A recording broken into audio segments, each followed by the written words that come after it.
మా ఇద్దరు ఫ్యామిలీస్ ఎప్పుడు మమ్మల్ని ఫోర్స్ చేయలేదు వెనక్కి రండి అని చెప్పేసి. ఆ ఎమోషనల్ ప్రెషర్ అయితే ఎప్పుడు లేదు.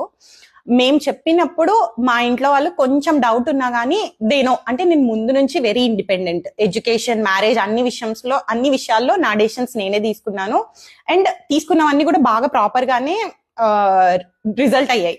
సో వాళ్ళకి తెలుసు ఆలోచించే తీసుకుంటుంది, అన్ని విధాలా ఆలోచిస్తుంది, డబ్బు విషయంలో లేదా పర్సనల్ గా లైఫ్ ఎలా ఉంటుంది అంతా ఆలోచిస్తుంది. కాబట్టి పెద్దగా భయపడలేదు ఏమి. ఓకే ఆలోచించుకున్నావా అన్నారు. బట్ దిలీప్ వాళ్ళ ఇంట్లో డెఫినెట్లీ షాక్ అయ్యారు.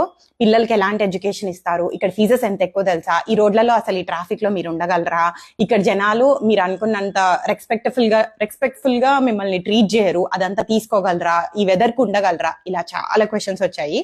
ఇన్ఫాక్ట్ యుఎస్ వచ్చి ప్యాక్ చేసేటప్పుడు కూడా మామయ్య వాజ్ వెరీ డౌట్ఫుల్, వీళ్ళు వచ్చి అక్కడ సెటిల్ అవుతారా లేదా అని చెప్పేసి. బట్ ఐ థింక్ మేము మా ఫైనాన్షియల్ ప్లాన్స్, మేము ఎంత కాన్ఫిడెంట్ గా ఉన్నాం that this will work out for us అన్నది మల్టిపుల్ డిస్కషన్స్ లో ఓపెన్ కన్వర్జేషన్ అయ్యింది. తర్వాత దేవర్ లైక్ ఓకే వీళ్ళకి తెలుసు వాళ్ళు ఏం చేస్తున్నారో, ఇంకా చేయనియండి మనం ఆపలేము అని అనుకున్నారు అనుకుంటా. They just let it go. ఇంకేమీ క్వశ్చన్స్ అయితే అడగలేదు తర్వాత.